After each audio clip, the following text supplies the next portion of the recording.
The morning air in Maple Falls carried a sharp chill, the kind that made every sound seem louder, every breath visible. It was late October, and the town of barely 3,000 souls stirred slowly awake. Coffee brewed in diners, shop doors creaked open, and the hum of small-town life began as always, until the news broke. A man everyone thought they knew had been taken into custody. Franklin Boyd, charitable, soft-spoken, a pillar of the community, was under arrest for the 1995 disappearance of Mark and Elise Hanlon. For those who remembered that summer, the words struck like lightning through dry timber. For those who didn't, it was just another headline until they saw the faces of their neighbors pale and trembling. Before we dive deeper into this haunting story, make sure you subscribe to the channel. Every week we uncover real stories that time tried to bury, stories of truth, justice, and the people who refuse to give up when everyone else does. Among those people was Sarah Dwyer. At 34, she had built a quiet name in Portland's journalism scene, sharp, precise, and unrelenting. Her desk was always scattered with notebooks, coffee rings, and half-finished stories. But when the Boyd arrest hit her inbox that morning, something stirred in her that she hadn't felt in years. She had covered countless cases, yet this one, this forgotten tragedy in the Oregon woods, felt personal. The Hanlons had disappeared without a trace 25 years earlier. A young couple who loved the outdoors, photography, and their golden retriever, Scout. They had driven out toward Crater Lake for a weekend camping trip and never came back. Their pickup was found abandoned 2 days later, locked, the keys missing. No footprints, no blood, no signs of struggle, just emptiness. Sarah remembered hearing about it as a child. Her mother had whispered that some people said the forest swallowed them whole. But Sarah had learned early on that legends grow where truth is buried. She couldn't help but wonder, what really happened? Sitting in her apartment that morning, Oregon's gray light filtering through the blinds, she opened the old case summary online. The sheriff back then had closed the file within months, citing lack of evidence and probable accidental death. Yet something about that phrasing, cold and evasive, didn't sit right with her. Her phone buzzed with a message from her editor. "Don't waste your time on a dead case, Sarah. The press release says it's solved." But Sarah didn't believe in tidy endings. She opened her notebook and wrote 4 words on the first page. What really happened there? Outside, Portland's rain began its familiar rhythm against the glass. Somewhere far south, in a small town ringed by pine and fog, the ghosts of 1995 were stirring. Sarah didn't know it yet, but the truth waiting for her in Maple Falls would test everything she believed about justice, loyalty, and the cost of uncovering secrets long buried. The story of Mark and Elise Hanlon had once been the lifeblood of Maple Falls gossip, the kind that turned friendly neighbors into theorists overnight. In the summer of 1995, the Hanlons were the picture of small-town happiness. Mark, a carpenter with a quiet sense of humor, and Elise, a schoolteacher whose laughter carried through every hallway. They were planning to start a family. That July, they loaded their truck with camping gear and drove toward Crater Lake for a long weekend. It was supposed to be a short escape from routine, surrounded by Oregon's towering evergreens and the calm of the wilderness. 2 days later, a ranger found their Ford pickup parked neatly off a Forest Service road, doors locked, the tent folded in the back seat. There were no footprints, no signs of struggle, not even tire tracks leading away. The Hanlons had vanished, as if the forest itself had decided to keep them. When Sarah Dwyer read the original reports, she felt the hollowness between the lines. The sheriff at the time had called it a probable hiking accident, though no bodies were ever found. Elise's sister, Megan Clark, had begged the police to keep searching, but resources ran thin. "They told us hope was impractical," Megan once said to a local reporter. "But how do you give up when their toothbrushes are still in the bathroom?" Sarah could feel that sentence echo through her mind as she scrolled through the digital archives. The handwriting on the scanned police forms was uneven, the ink fading, but the patterns of neglect were clear. In one report, a deputy mentioned seeing tire marks near a dirt trail that led toward private land. No follow-up, no photographs, just a handwritten note. Irrelevant. She leaned back in her chair, trying to picture the scene. The sky above Crater Lake that weekend had been clear, the kind of deep blue that promised calm. But nature wasn't the villain here. Human choices were. That night Sarah called Megan. The line clicked and a tired voice answered. "Mrs. Clark, my name is Sarah Dwyer. I'm a journalist looking into your sister's case." There was a long pause before Megan spoke. "You're 25 years too late." "I know," Sarah said quietly, "but maybe not too late to understand what really happened." The woman's voice trembled. "You think understanding will bring them back?" "No," Sarah replied, "but maybe it will stop the lies." The silence that followed was heavy, broken only by the faint hum of a refrigerator. Finally, Megan whispered, "If you want to know what happened, start with Sheriff Ridley." He stopped asking questions before anyone else did. When the call ended, Sarah sat staring at the rain streaking down her window. Outside, the city lights shimmered through the storm, but her thoughts were hundreds of miles south, among pine trees and unanswered prayers. Something about this case didn't add up. The forest might hide its secrets well, but she had no intention of letting them stay buried. 2 days later, Sarah drove through the winding roads of southern Oregon, her windshield streaked with drizzle and pine needles. The GPS lost signal miles before she reached Maple Falls, leaving her alone with the hum of the engine and the rhythm of rain on metal. The town appeared like a memory. Weathered storefronts, faded murals, and the faint smell of wood smoke curling from chimneys. Time had stood still here, and so had the questions. Her first stop was the county sheriff's office, a squat brick building beside a laundromat. Inside, the air smelled faintly of old coffee and dust. Behind the counter, a younger deputy told her that Sheriff Tom Ridley had retired years ago, but still lived nearby.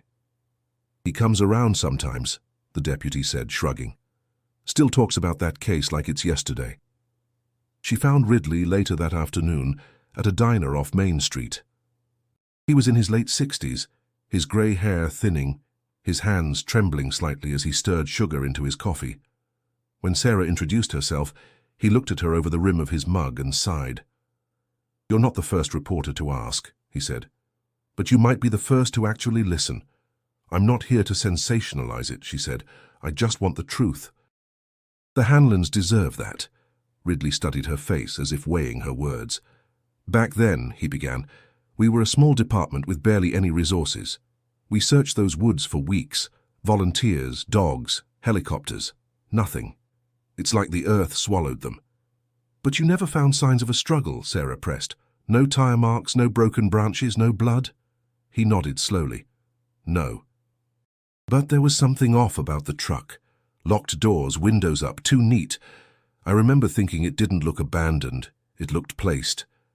Sarah jotted down his words, the pen scratching across paper. "Did you ever consider foul play?" "Of course I did," Ridley muttered, "but people in this town didn't want to hear that. The Hanlons were loved." The idea that someone local could have done it. He trailed off, staring into his coffee. "Let's just say it wasn't good for business." "Business?" she asked. He chuckled bitterly. "Tourism. Land deals. Reputation. You'd be surprised how fast a town will bury a mystery if it starts hurting wallets." Sarah felt a flicker of unease. "So someone made you drop it?" Ridley didn't answer immediately. His eyes shifted to the window, where rain streaked down like tears. "I didn't say that, but some doors weren't meant to be opened back then. I was told to move on, and I did. But I never forgot." He slid a small, worn photograph across the table. It showed the Hanlons beside their pickup, smiling, sunlight in their eyes. "Every time I see that picture," he whispered, "I wonder if they trusted the wrong person that day." As Sarah left the diner, the streetlights flickered to life against the mist. Somewhere in her chest, a quiet certainty took root. Someone in Maple Falls knew exactly what had happened and had been silent for 25 years. Maple Falls seemed frozen in its own history, a place where every cracked sidewalk and leaning fence post carried whispers of things unsaid. Sarah walked along Main Street the next morning, passing the post office, the bakery, and the boarded-up movie theater that once lit up summer nights. The air smelled of wet pine and wood smoke, and the quiet carried an unspoken tension, as if the whole town held its breath whenever the Hanlons' names were mentioned. At the general store, she introduced herself to the owner, Betty Holbrook, who had lived there all her life. Betty's eyes narrowed with polite suspicion when Sarah brought up the couple. "They were good people," Betty said, rearranging cans on a shelf that didn't need rearranging. "Elise used to bring cookies for the kids on Fridays. Mark built the shelves behind this counter. It broke everyone's heart when they didn't come back." Sarah leaned gently on her notebook. "Do people still talk about it?" Betty hesitated, lowering her voice. "Not like they used to." Folks got tired of hoping, and the more the years went by, the more dangerous hope started to feel. "Dangerous?" Sarah asked. Betty's lips pressed into a thin line. "Because hope makes people ask questions. And around here, some questions ain't welcome." As Sarah thanked her and stepped outside, she noticed how quickly the woman turned the open sign to closed. The cold breeze off the river carried a hint of rain, and she couldn't shake the feeling that behind every window curtain, someone was watching her, measuring her curiosity against the weight of their own silence. That afternoon, Sarah met Martha Cohen, one of Elise's former colleagues at the elementary school. They sat on a bench near the playground, where rusted swings moved slightly in the wind. Martha's face was lined with time, but her voice carried warmth when she spoke of Elise. She loved her students. She was the kind of teacher who stayed late to help a child who struggled to read. She and Mark were inseparable, Sarah nodded. Did she ever mention trouble? Arguments, maybe? Martha hesitated, glancing toward the school's old brick facade. There was something, actually. A contractor, big guy, Frank Boyd. He was working on some renovations here. Elise said he'd been getting impatient about a payment dispute Mark was caught in. But she brushed it off, said it was just business tension. That was right before the trip. Sarah's pen paused. "Frank Boyd," she repeated softly. "He lived around here." "Still does," Martha replied. "Owns most of the land on the east side now. The kind of man everyone respects or pretends to," she sighed. "After they disappeared, he helped organize the first search party. Brought food for volunteers, paid for fuel. Folks said it was generous. I just thought it was convenient." The wind picked up, scattering dry leaves across the playground. Sarah watched them tumble over the asphalt, her chest tightening with a sense of unease she couldn't yet name. There was something wrong with the story this town had told itself, and she was starting to see the cracks. The next morning, Sarah met Detective Lena Ruiz at the Jackson County Records Office, a squat concrete building that smelled faintly of mildew and stale air. Ruiz was in her early 40s, sharp-eyed and calm in the way that came from years of staring at crime scene photos without flinching. She had been quietly reopening cold cases on her own time, and the Hanlon file was one of them. "I heard you've been asking around," Ruiz said, sliding a box of files across the table. "You're not the only one who thinks something about this case stinks." Sarah flipped open the first folder. Inside were faded photographs, police notes, and evidence tags that hadn't been touched in decades. "How'd you get access to this?" Ruiz smirked. "Let's just say not everyone follows the same definition of closed case. I've been digitizing old reports, and this one kept calling to me." Sarah studied the official inventory list. No fingerprints, no weapon, no sign of forced entry, just a truck parked too neatly and a whole lot of nothing. "Except this," Ruiz said, handing her a glossy black and white photo.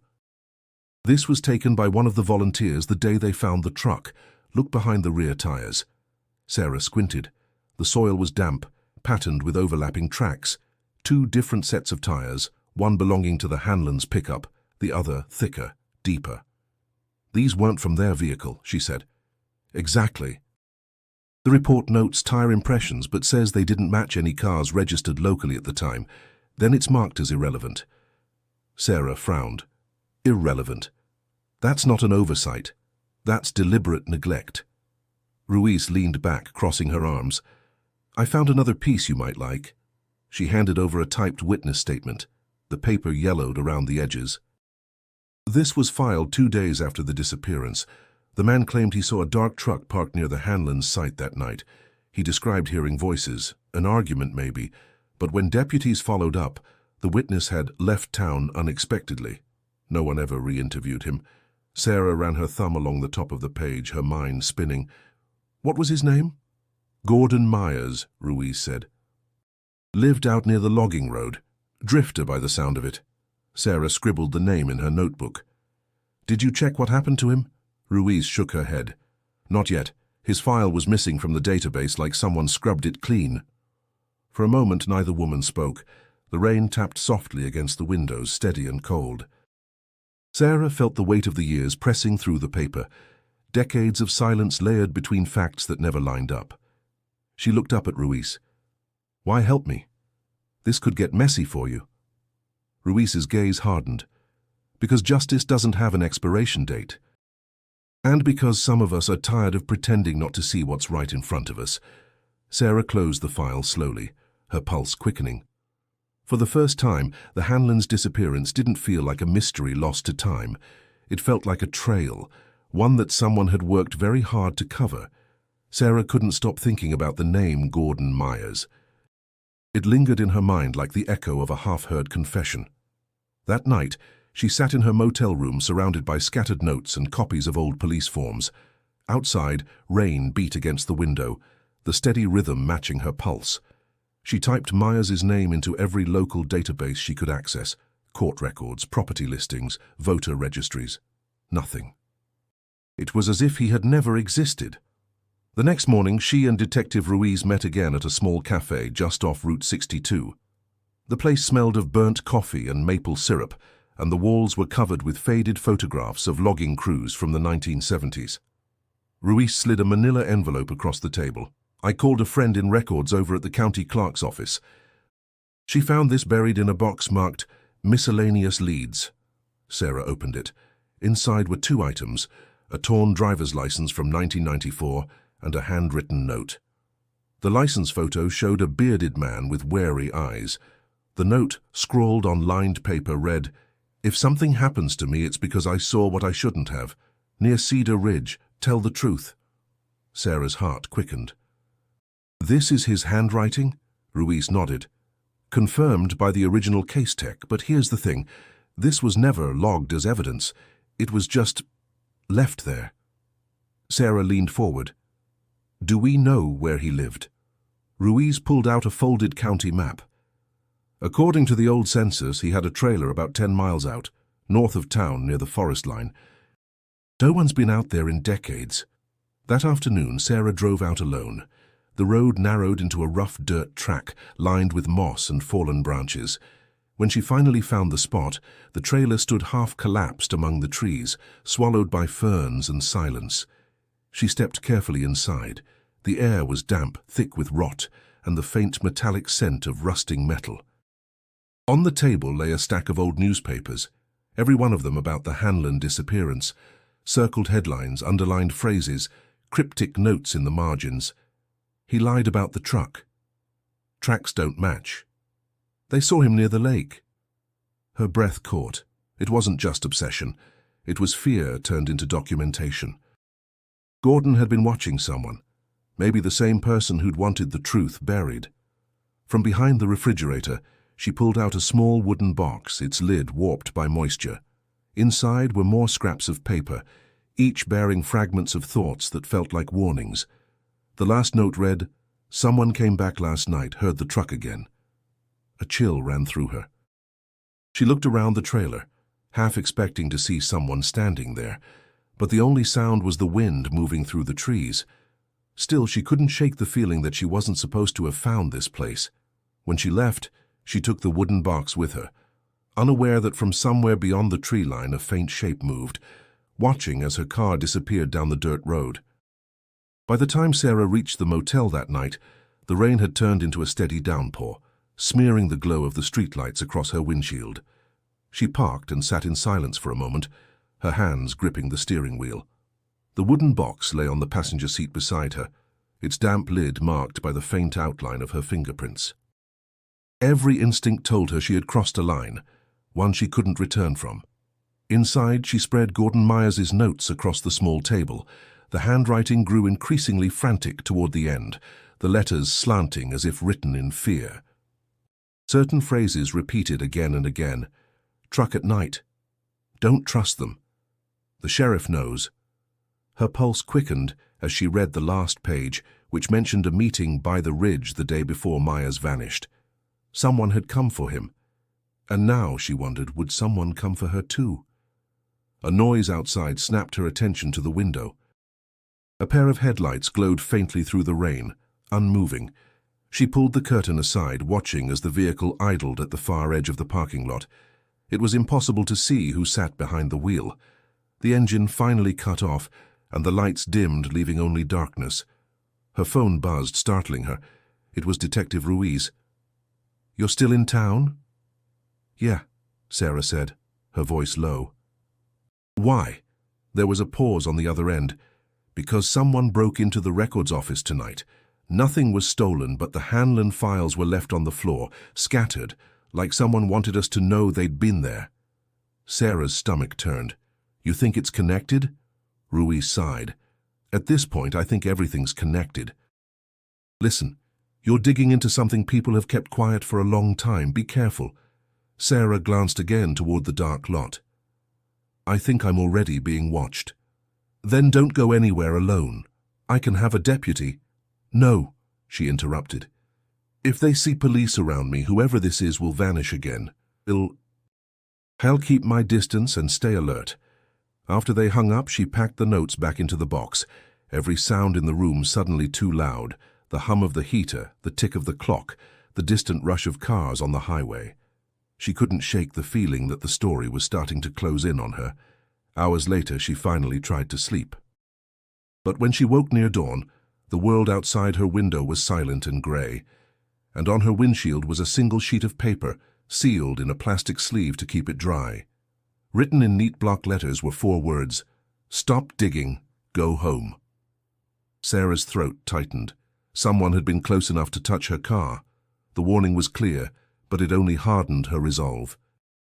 Fear, she reminded herself, was what kept this story buried for 25 years, and she wasn't going to let it win.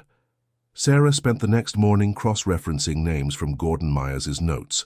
The phrase Cedar Ridge appeared several times, usually beside initials FB. It didn't take long before she made the connection. Franklin Boyd. The same man Elise's former colleague had mentioned, the respected landowner whose property bordered the Hanlons' last known campsite. She called Detective Ruiz and shared what she'd found. Boyd owned land near Cedar Ridge in 1995, Sarah said. If Myers mentioned it, maybe he saw something on that property. Ruiz hesitated on the line. Boyd's well connected. Old money, political ties, the kind of man who doesn't like being questioned.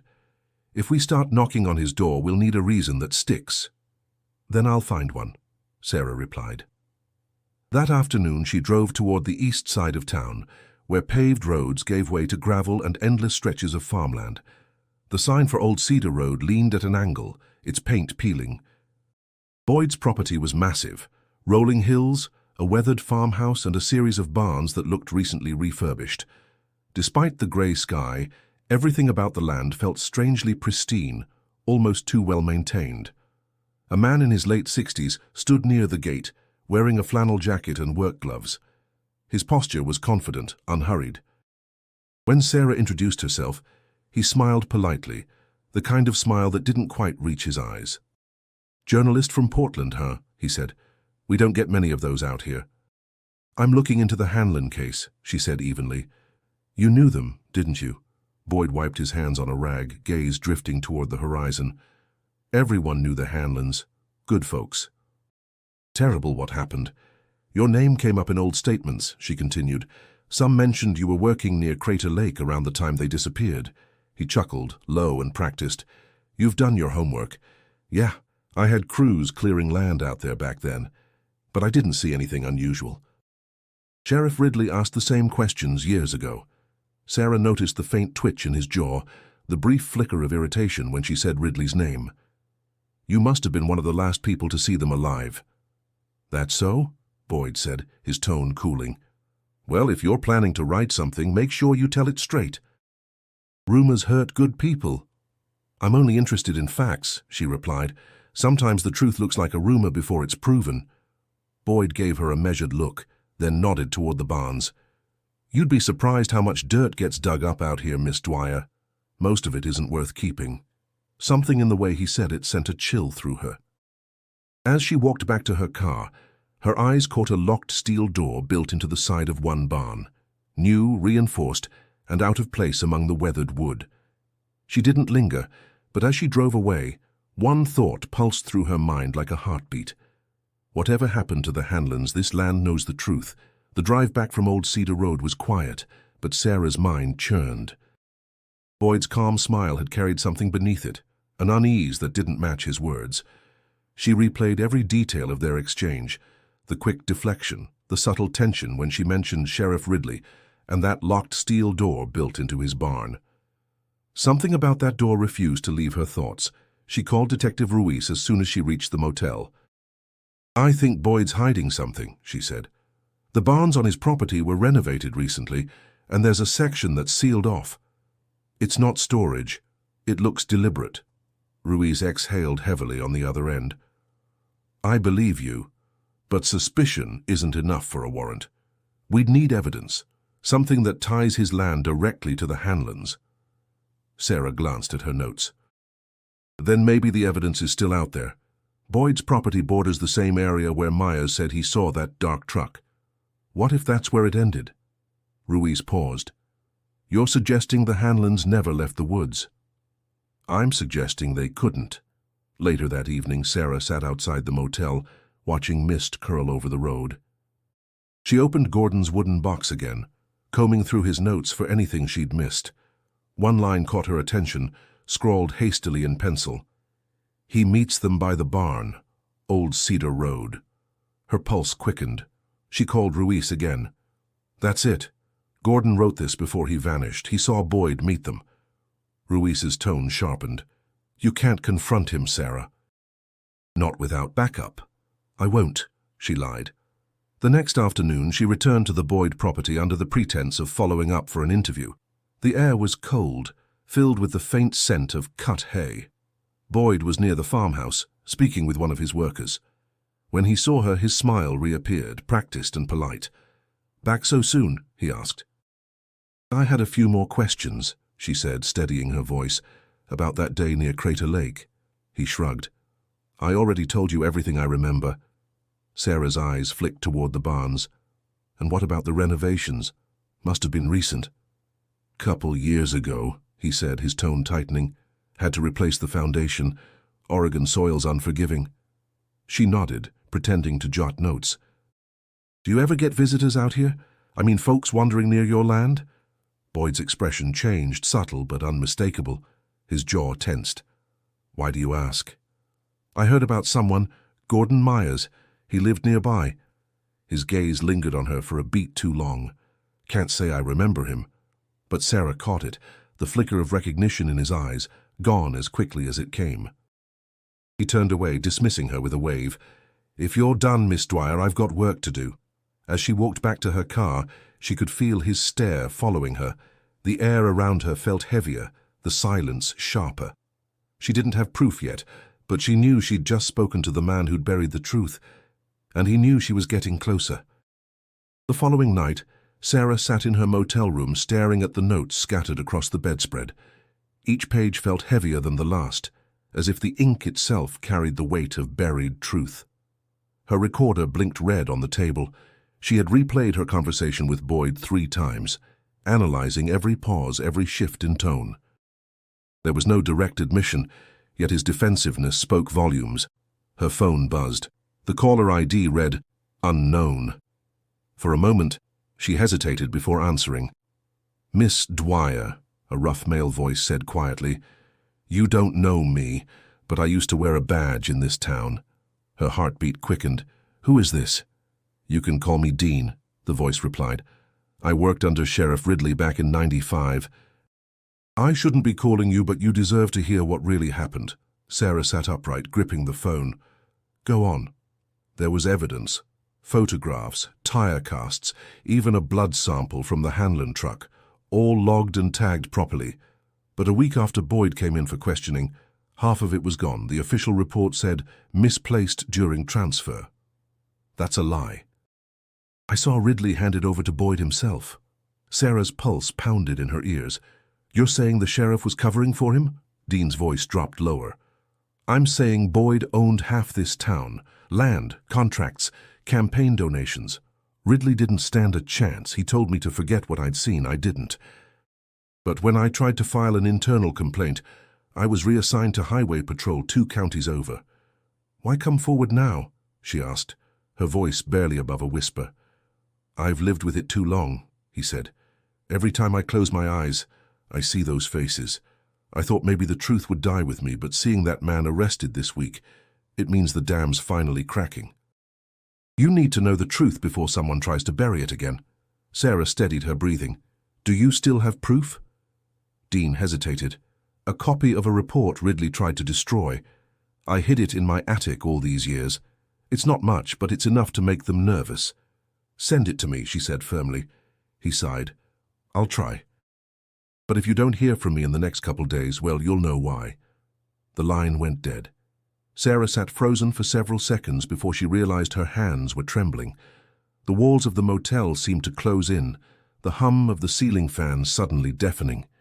She replayed the call in her mind, every word dripping with guilt and fear.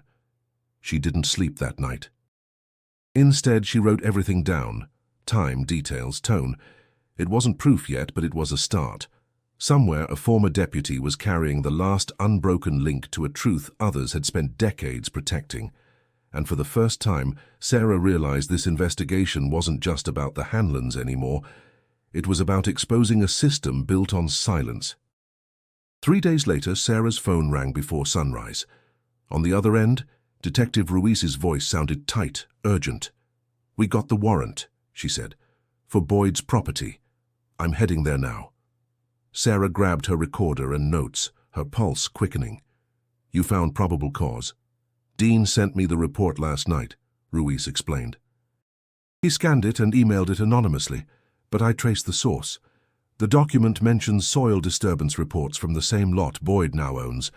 The judge didn't hesitate." Sarah's throat went dry. "Do you think he's safe?" Ruiz hesitated. "His phone's been off since midnight. Let's focus on the search first." By the time Sarah reached the outskirts of Maple Falls, dark clouds gathered above the fields.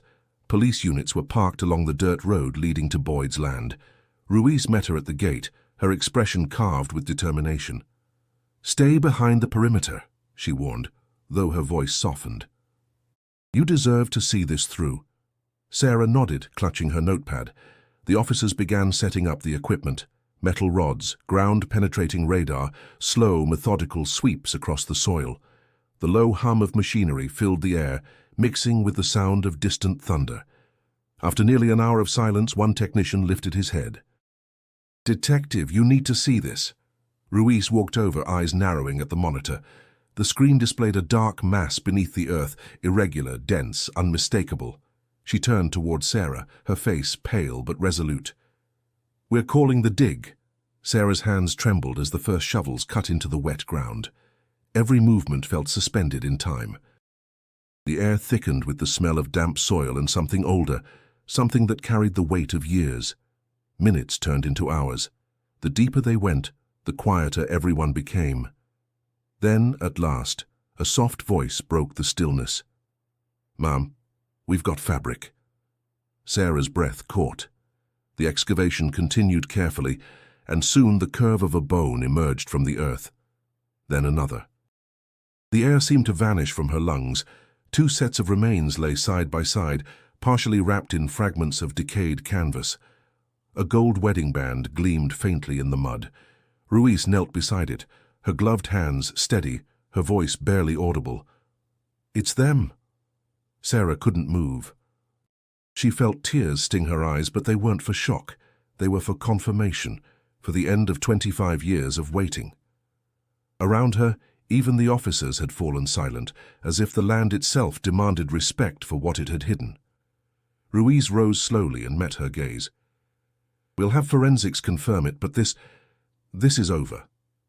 Sarah swallowed hard. "No," she whispered. "This is where it begins." The sky opened then, rain falling hard and cold, soaking the earth that had held its secret for too long. As the drops hit her face, Sarah felt the enormity of the truth settle over her, not just the story she'd uncovered, but the lives it would forever change. The news spread faster than wildfire through Oregon's quiet valleys. By noon, every major outlet had picked up the story. Remains found on local landowners' property linked to 1995 disappearance. Reporters swarmed Maple Falls, their vans clogging the single main road.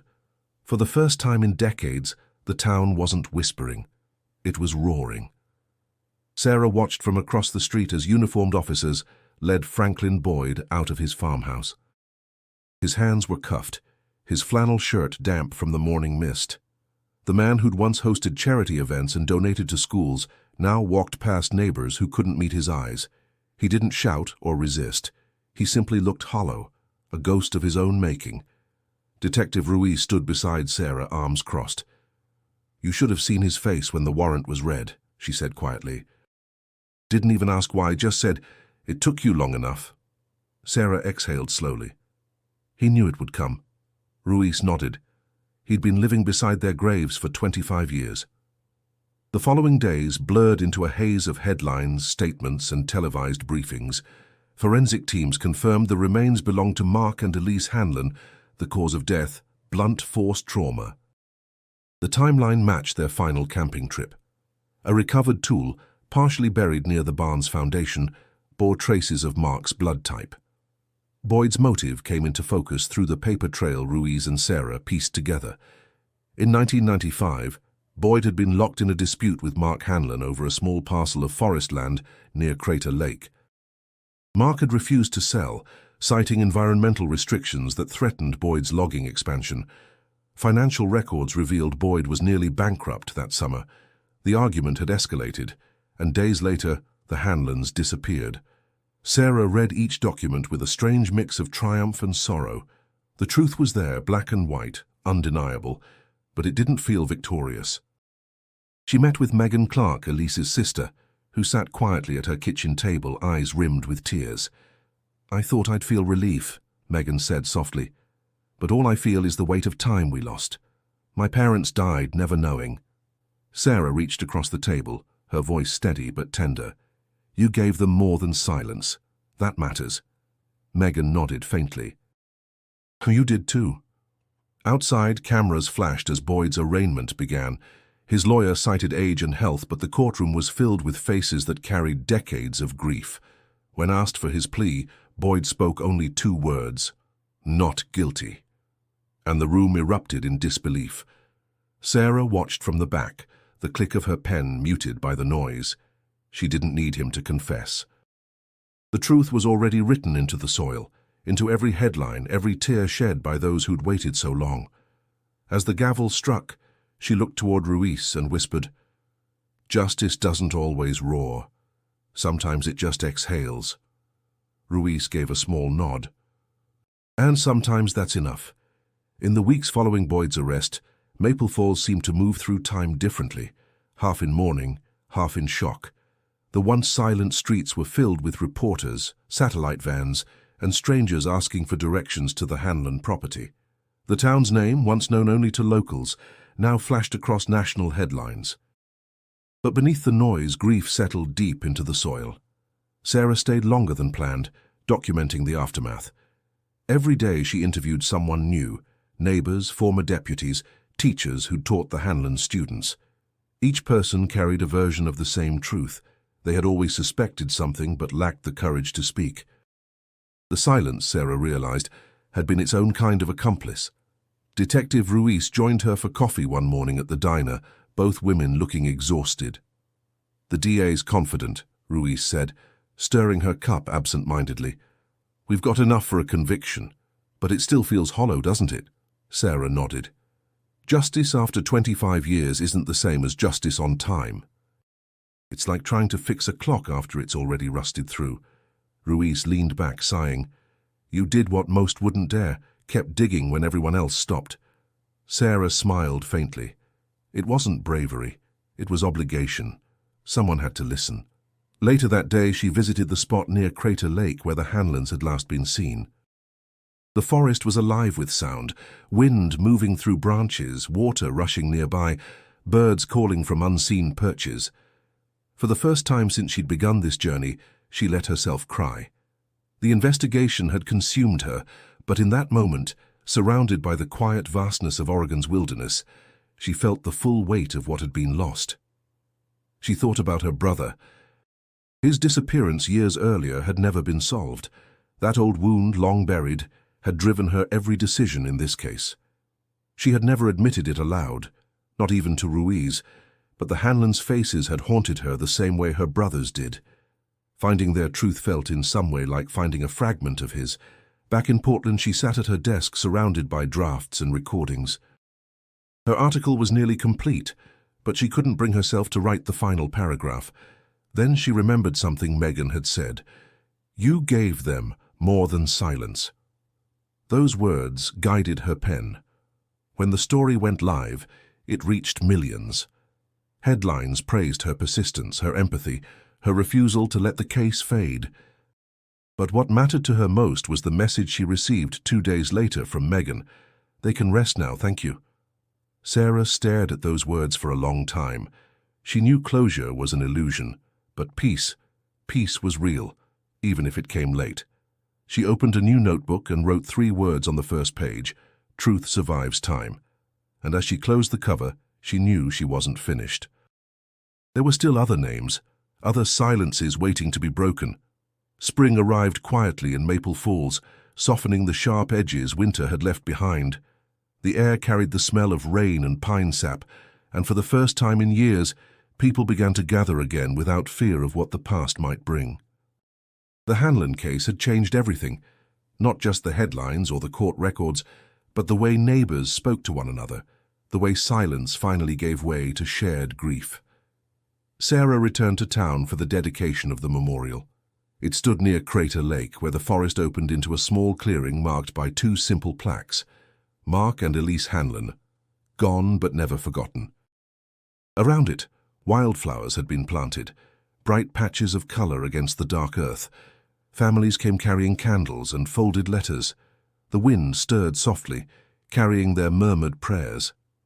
Sheriff Ridley was there too, standing off to the side, his posture heavy with regret.